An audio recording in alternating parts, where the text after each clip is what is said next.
Hi, today I'm here with Joe Pulizzi, entrepreneur, speaker, author, and podcaster. He's the founder of multiple startups, including the Content Marketing Institute, the leading content marketing educational resource for enterprise brands. He's also recognized as the fastest growing business media company by Inc. magazine in 2014 and 15. How are you doing today, Joe? I'm doing great, 𝐂𝐨𝐧𝐧𝐞𝐭. Thanks for having me.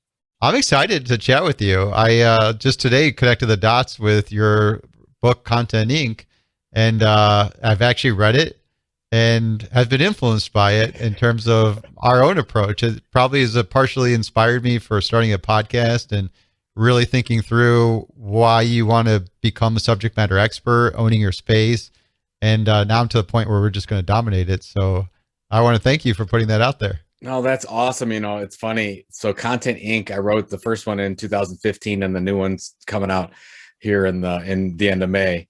And what I love about that is it's not a personal memoir by any means, but I wrote that because I was like, okay, we built Content Marketing Institute. We focused on building an audience first and then monetizing it second. And I was always curious. I'm like, okay, is that a thing? Is that something that people can actually do? And then as more and more I did found the Brian Clark of the world from Copy Blogger and Mike Stelzner from Social Media Examiner. We started finding all these case studies and I'm like, I think this is a better business model. I think it's better and less risky to go out and build an audience first through whatever platform. And then once you build a loyal audience, they'll pretty much buy whatever you want to offer, or they'll tell you exactly what they want to buy. And that's what we did at CMI. And so now, at my second chapter here, sort of focusing not on enterprise marketers, but on individual content creators, because just trying to, create as many entrepreneurs as possible or help create, because I was lucky. I got a lot of breaks along the way. I know you did too. And you're like, okay, how can we give back a little bit? And that's one of the things we're trying to do is focus on, helping create this whole movement of content entrepreneurs. I like it. It gets people to shift focus and focus more on the distribution problem, because at the end of the day, that's the reason why products and services fail. They didn't get the distribution they needed. Exactly. I mean, wouldn't it be, marketing is so much easier if you have the audience first, right? It's like if somebody already loves you, it's wonderful. And I never realized, when we started the model, initially I started the business in 2007, didn't figure it out until mid 2009, and then started to kick it into the gear in 2010. And then I realized once we had this audience of 10,000, and now it was, CMI's audience is well over 200,000 email subscribers. Wow. Literally everything they launch is successful because they know the audience so well. And I mean, when you have an audience that big, that's opening all your emails, you're bound to do pretty well, and you don't have to force something down their throat. And it's hard though. If you come from a product marketing or traditional marketing upbringing, you don't think that way. You think the 4 Ps and you think this is the way it's got to be. And a lot of those things don't exist anymore. It's all changing. Yeah, we can create our own audience. We do have our own distribution. There is no middle layer anymore. There doesn't have to be. So we can do things differently. These are great. I'm excited to read the new book. I definitely need a refresher on it, and look forward to seeing what the updates look like.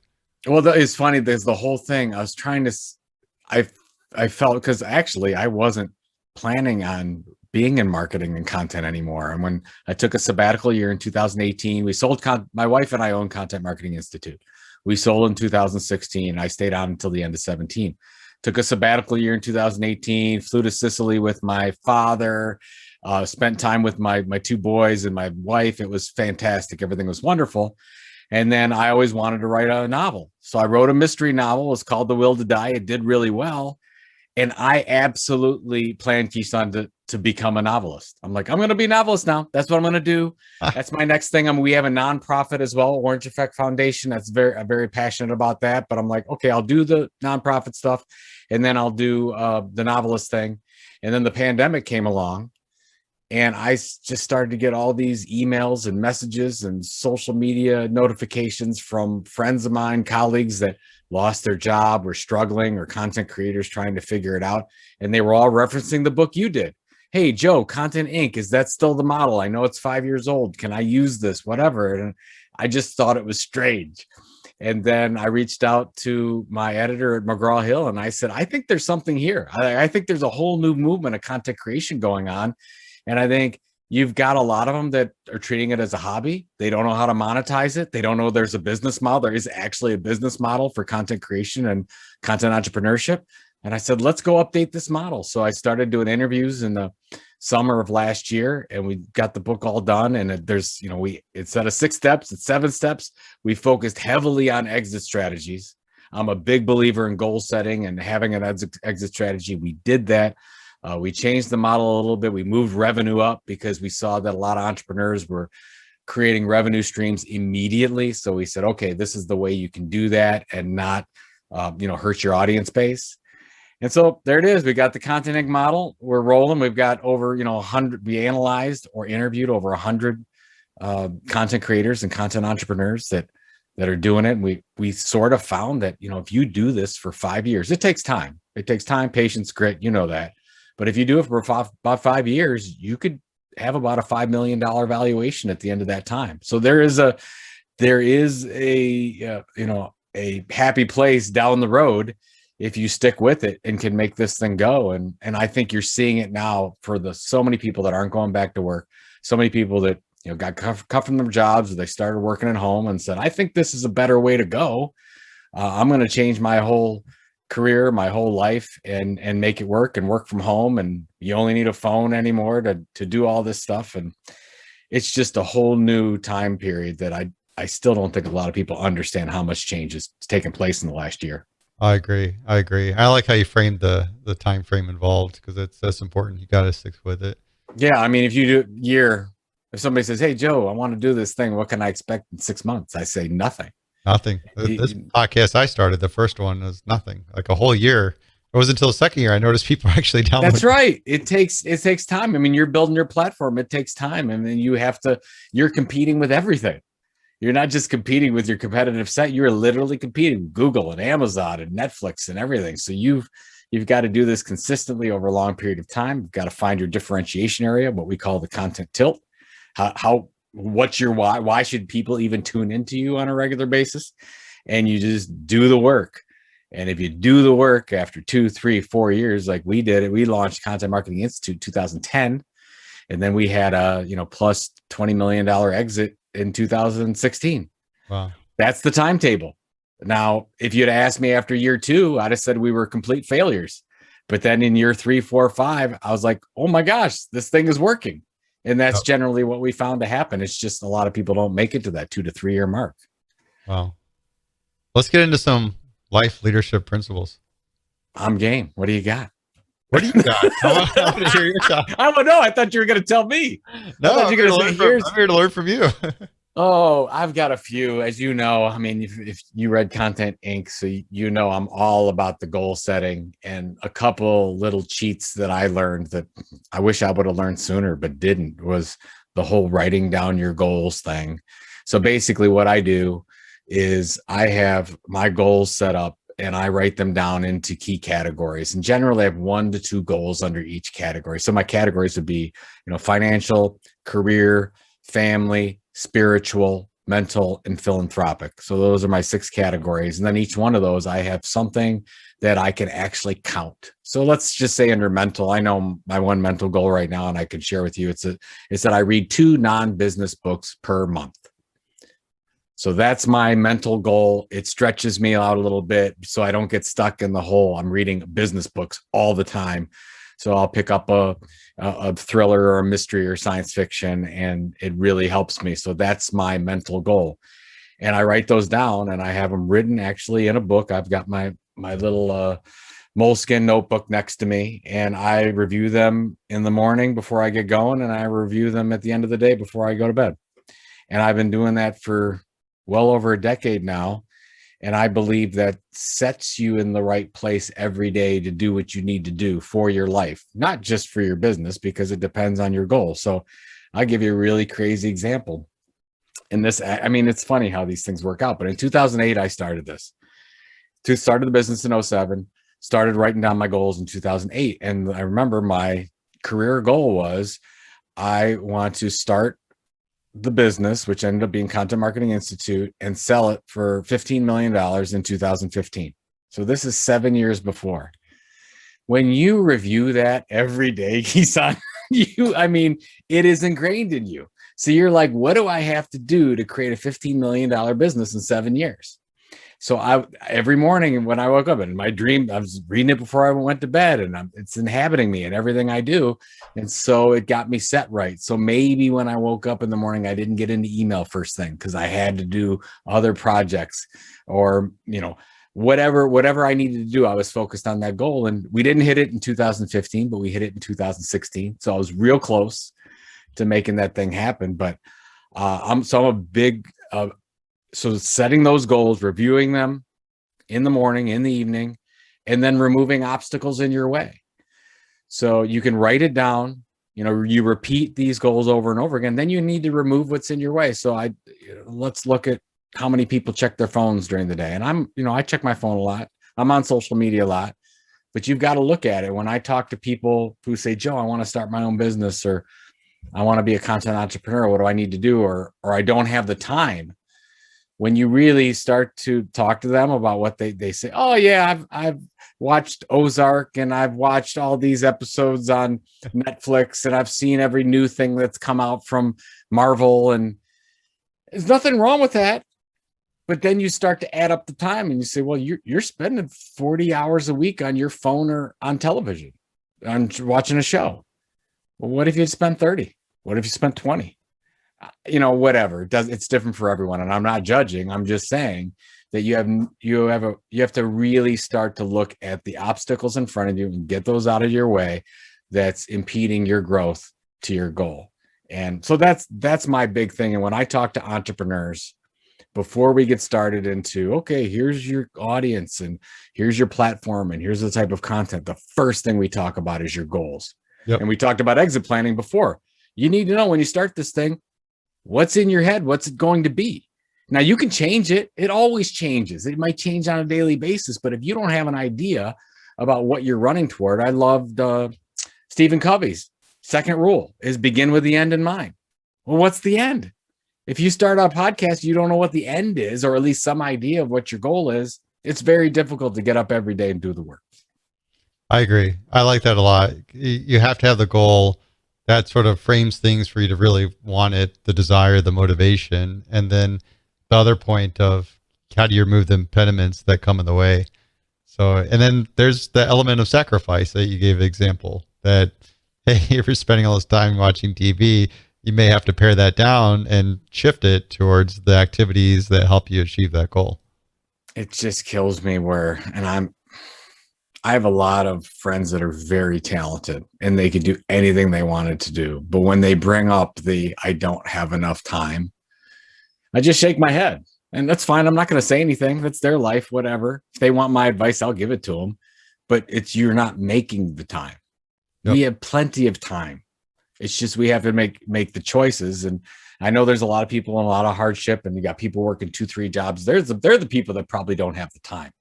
They're the ones that are making, you really need to look at your media consumption habits and say, I don't need to do certain things, or I can put aside 15 minutes, 30 minutes, an hour a day to do something different that's going to make my job better, my life better, or my family better in some way.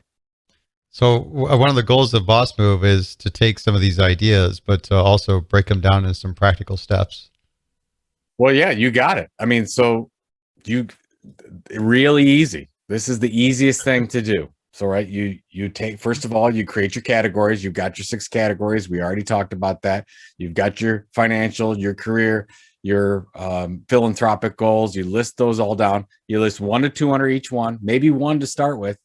And you got to make sure, this is really important, because when you put one down, you want to write it so that it's either in the present tense or it's already happened. So I would have said, I sold my business in 2015 for $15 million, whatever the case is. You want to, so it already happened. So you kind of get yourself ready. Oh, this is definitely going to happen. So you write that down, and then you have the book with you. You actually have to write it down. I do not put it in your cell phone or smartphone. Actually write it down on a piece of paper, have it in a place where you can review at ease. Before you get started in the day, you take 5 minutes to 10 minutes max reviewing that. Think about it, ponder on it, meditate. Then before you go to sleep at night, you do the same thing. Boom, you do that. So you repeat that process every day. So you've got, you record it, you repeat it, and then you remove. We just talked about that. You need to really do an audit of your day. Like, where can you find the extra time so that you can do the 2, 3, 4, 5, 6 hours a day, whatever it's going to take to reach those goals? Because if you want to spend more time with your kids, let's say that you want to spend 1 more hour a day with your son. Well, you're going to have to, where are you going to get that hour from? So you got to write that. The kicker on top of all that, 𝐂𝐨. So that's it. So you record, you repeat, and you remove. So that's the 3 R's. So the kicker with the whole thing to make this work is you should take a couple people that you really know and you really trust and tell them your key goals, and they will help you keep accountable. Now, I know some people do this on social media. Not a big fan of that, because I don't necessarily want the whole world knowing what my goal is.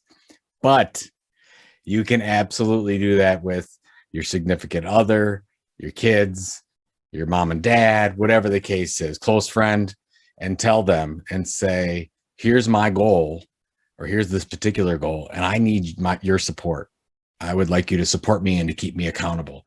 So a really good thing is, and of course, I don't know if you have friends that have gone on Weight Watchers or weight plans or whatever, that's what they tell you as part of that plan. Like, you want the support from your family so that everyone starts to eat a little bit different, or everyone starts to exercise together. It works the same way with any other kinds of goals. So that's the kicker that I would add on the 3 R's. I like that. And then how would you approach the removing the blockers? You have to start with, and probably I would do it for a week. Have your little calendar, your week calendar in front of you, and log your time. Log your time on what you do every day. And, every hour. So, okay, I did this. And there's a lot of, there's a lot of spreadsheets out there that you can do this with, but you really just need a, paper, a pen, say, okay, I spent this hour, so that you can get a feeling for, okay, I wrote for 2 hours today.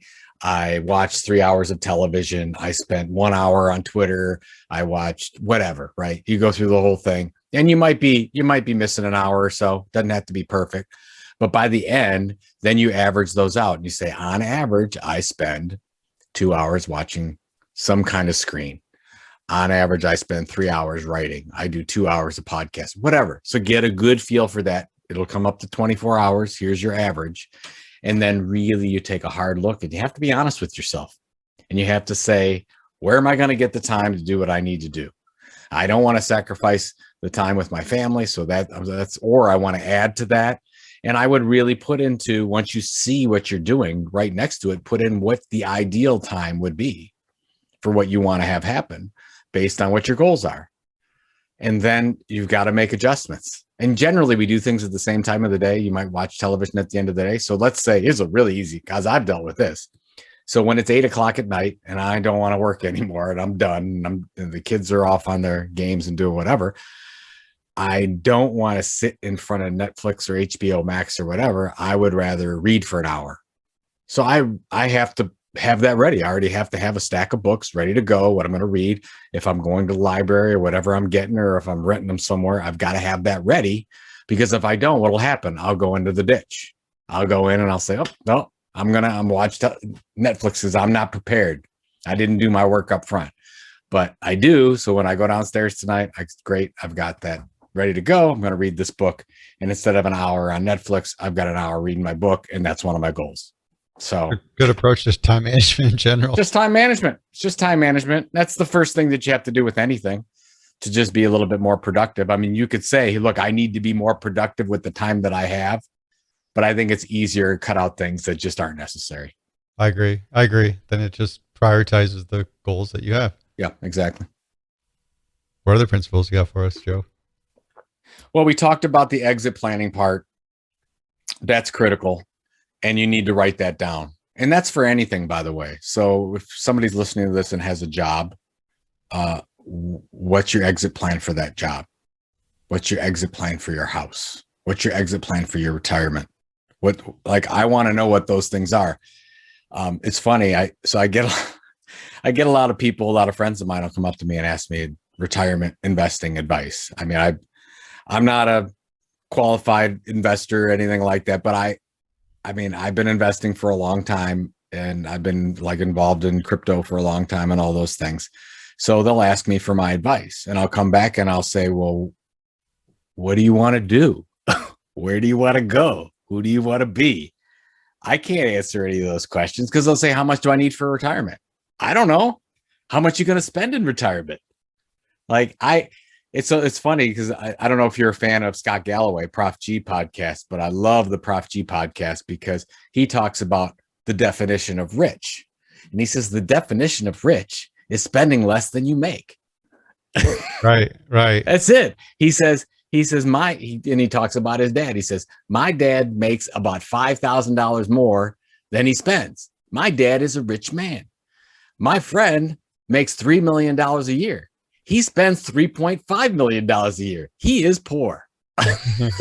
So I love that. I love that whole idea of it. So again, we've got to figure out, we can't figure out what we're going to do in the future. And so the same thing is with the exit planning stuff. Now, mind you, Kisan, I have a lot of content entrepreneurs that disagree with me on this because I know one of my good friends, he has a podcast, he has a blogging platform, and he says, I'm a content creator. I'm just in it to build an audience and create an amazingly loyal audience. And as long as I'm going to create art, I'm happy. And I'm like, that's fine. But don't you have bills to pay? I mean, like, did you have a wife and kids to feed? Don't you want to see that prosper in different ways? Or don't you want, okay, do you just want to create art? Is that very subjective? How do you affect the lives of your audience? So let's say that you're a content creator and you want, let's say for me, so I just created the Tilt, and I'm doing that specifically because I want 1,000 content creators to become content entrepreneurs. And when I say that, I mean, I want them to create a sustainable business from content creation. So it almost sounds like an exit necessarily doesn't mean a sale or some event. It's more, what's your vision for that achievement when you do reach that goal? It's exactly right. And it's also prepares you so you're not reactive. I did a workshop session with about 50 HVAC contractors. This is about 2 years ago. It's before the pandemic. And I asked everyone there. So these are, they have multi-million-dollar businesses. They're fairly successful small businesses. And I asked them all to raise their hands. I said, how many of you have an exit strategy? Nobody raised their hands. And I'm like, what? I'm like, we started to talk about the discussion. And I said, so Paul was over there. And I said, Paul, you've had this business for 20 years. What if you leave and walk out the street and get hit by a bus? What happens? Well, I got a will and this, that, and the other. I said, well, what happens to your business? I said, well, I think it's covered in the will. I said, well, do your kids get it? It's like, I don't know if my kids are ready to get it. Okay, well, if they don't get it, can they sell it? Well, I don't. And I'm like, Paul, how do you sleep at night? How do you sleep at night not knowing the answers to that? Because what I want to know is because I know right now, I'm so, my wife and I are so obsessive about this. We know everything. So if she dies, if I die, if we both die together, if we become incapacitated, if the business goes here, there, or the other, we know exactly what the answers are going to be. Now, those answers change every year or so. Like we might say we want the money to go here this year, but maybe next year something has changed and we're going to go and we're going to update all the documents. That's fine. That's just natural that things happen, circumstances change, but I want to make sure whatever happens. So could it be a business? Sure. It could be an exit strategy for a business, but it could be for anything. It could be for retirement. It could be what happens if I lose my job. Yeah. Like, I don't think a lot of people that have a job right now, and I know some people that I'm a little concerned about them, that they might get let go. Well, don't you think about that? Do you think about, okay, well, what if I get promoted? What if I don't get promoted? I just don't think, I think we're just sleepwalking through a lot of these things and we don't know. And I don't know how you survive waking up in the day and not knowing where you want to go. I mean, I get why it happens. You know, people like that. I know people like that, but I think it's very hard to live like that. Yeah, I like that. There's an element of planning for the worst in there too, which is forgotten often. Exactly. And why not? I mean, and great. The good thing is hopefully some of these planning for the worst things, you never have to use them. But I like the peace of mind with it to know. So just in case, everything's going to be taken care of. And there's a situation going on right now with friends of ours and their family where somebody unexpectedly passed away and they didn't have a will set up. And it's horrible. It's horrible what's going on. The infighting, the taxes, and it was all unnecessary because anyone can afford an estate plan. Yep. So why not do it? And I wish more people would do that. So right now, my wife and I are in the process of making sure all our friends are set up with estate plans. Talk to your parents, because we're all at the age where parents are getting up there. We're all concerned. What do we do? You know, you need to take care of those things now. So in life, in business, with kids, everything, you should go. And I love the process of sitting with the attorney and asking yourself the hard question. So what if you die? What if you die? What happens here? What if somebody offers you money for the business? What if somebody never offers you money for the business? I mean, all those types of things needed to be asked. Oh, another principle. I like the surround yourself by the right people was an interesting one. The surrounding yourself with the right people is so critical that, you know, I think a lot of people never do the analysis of who they're with. And that's such an important part of success. I mean, I was, when my wife and I started the business in 2007, we worked with and hired a lot of our friends. And as you know, you can read a whole bunch of books that say, don't hire or work with your friends. But the most important thing to me is trust. And if I trust someone, then I'm good, because I need to let that person go and do their thing. I don't want to be controlling. I want to say, here's the job that needs to be done. My job is setting the vision. Your job, go ahead and execute this thing. So we generally ended up hiring all of our friends. I would say of the 28 people that we ended up working with, half were really, really good friends of ours. So I'm really into that and spending time with those people. I don't care about, oh, you have to separate the personal relationships from work. I feel that's an old standard. I don't think you need to do that anymore. And again, it might be different for me because I've grown up in family businesses as well.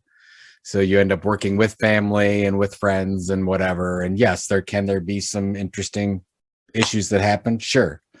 But I never think twice. I always look to my inner circle of the people that I trust before I would go out, because that's a ton of work. To get to trust someone takes a long, long time. I mean, generally, if you're listening to this, look at the friends you have and how long they took to. And as you get older, you have a limited friend set and you spend a long time with, and then you end up getting together with those people, more than going out and finding new friends. And I would say, what's the age? Is it 25, 30, 35, where you basically say, I'm too tired. I'm just going to stick with the friends that I have. So when you're at the age 25 and 30, you've got to be smart about who you spend your time with and that are going to support the goals that you support. And a lot of times you get people that you're around that don't support what you're trying to do. And boy, that's tough. So I'm curious how you think through this, because I'll tell you, one of the things I personally struggled with early on was I would want to work with people that were too similar to myself. And I'm a very type B personality. And when I ended up working with that type of group of people, it wasn't productive at all. It was a lot of ideas and things floating around. So if I fast forward to today, I value type A personalities that are a lot of times opposite, and may have a little bit of conflict here and there, but learn to turn it into good, healthy conflict and turn it into this complementary skills that we worked well together. Mm-hmm. And I'm curious, sort of, maybe if you can take that apart a little bit, and how do you approach that when you look at building that circle of trust? Yeah, I mean, what you bring up is a whole different level. It's sort of in the same area, but it's a different level, because when I first started an executive job in 2007, left in March, started the business in April 2007. And it was just me. So I was a solopreneur and all the jobs were me. And I'm a strategic guy. I like to write, and I'm all about strategy. And I'm not a good at the day-to-day operations. So guess what? Didn't work very well. Anything that was real process oriented, that need a lot of checks and balances, that's not what I was good at. And finally, I mean, I had that come to Jesus moment, and I had to talk with my wife, and I said, I'm terrible at these things. And she, by the way, she was very honest and told me what I was not good at, as a wife should. And we sat down and I started to plot, here's the things that I'm good at, and here's the things that I'm passionate about, that I want to do. Okay, great. Here's the things that I'm not good at and that I hate doing. So there's 2 lists. So you put those together, and I say, okay, all the things that I'm good at that I like to do. Hopefully you're good at what you like to do, but let's put it on the same list for now. And I'm going to keep those things. I'm going to keep doing the strategy. I'm going to keep doing the writing. I'm going to keep doing the speaking. I'm going to keep working with the web developer, whatever the case is. All the other stuff, all the managing editor stuff, the project manager, the operations, the human resources, the financials, those need to go to someone else. So that's where you come to as an entrepreneur, where you have to say, look, am I going to move from a solopreneur to an actual business? You have to start outsourcing those things. And so, the first person in the business was my wife. She was a social worker. She said, okay, I'll support you and I'll take over some of these operational things. And now we need somebody to do the managing editor. We found that managing editor person. We needed somebody to do more of the web development stuff. We found that. We needed somebody to do the social media. We found that, all the things that I couldn't do so the business would grow. And so that's that, making that first list. And by the way, you should do that periodically anyways, because what you'll find out is you'll get into things again as you do that process a year later or 2 years later, that, oh, how'd I get that thing? That's on my list of things to do. I shouldn't be doing that, or I hate doing that. How can I outsource that to somebody else that won't hate it? So I would do that periodically. I still do. Before we launched the new business, I did that again. Said, if I'm going to launch my 4th business, I want to make sure I'm having a great time while I do it. So these are the things I'm going to do, and these are the things I don't want to do. So that's sort of how I look at it. So work with people you like and trust, but also be mindful of the variety of skill sets and sort of play on your strengths, and somebody else might have strengths in those weaknesses. Yeah. I mean, the great thing is that my wife and I are 2 completely different workers. We like working. Our skill sets are completely different. Laura, who runs our operations now, she's very detail oriented, very process oriented. So she's the opposite of me. So it works out really, really well. Also a really good friend of mine. So again, if she was another me, to your point, it wouldn't work. Like I'd have to find another friend who has, those detailed oriented qualities that I don't have. Yeah. I was curious. Last question, Joe. Sure. What's the best mistake you've ever made? Oh, that's a good one. The best mistake I've ever made. So I don't know if it's the best mistake. It was a big mistake, and I learned a lot from it. So when I launched the business was called Judda 42. I thought it was a great Web 2.0 name. Doesn't matter. We were supposed to be the eHarmony for content marketing. That was the whole thing. We were going to do a matching service. We're going to match up brands who needed content with content creators. I thought it was the most brilliant thing in the world. This is 14 years ago now. And so started and put all the energy into that product. Well, couple mistakes were just targeting an audience, agencies who spent nothing on marketing. So the primary product that I created is targeting people that don't spend money on marketing. So I got a real problem. Because even when we would be successful and we would match up agencies with brands, the agencies didn't want to pay, because agencies don't pay for marketing. It's just a thing. So great. Mistake number 1 was horrible. Kept with it.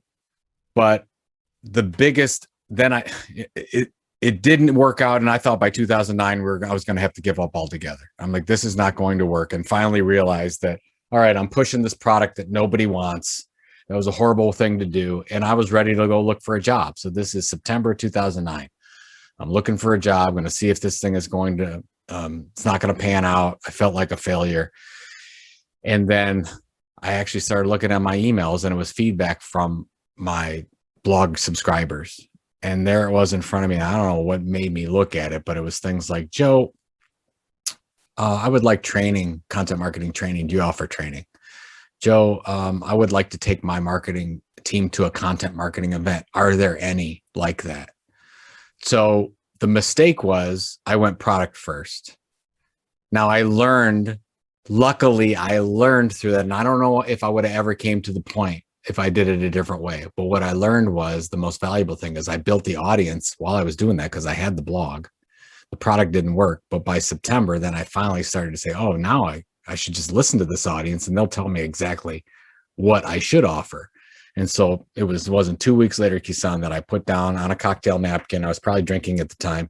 And I said, okay, we're going to completely pivot the model. The matching thing is out. We're going to create the leading online destination for content marketers, how-to information for content marketers.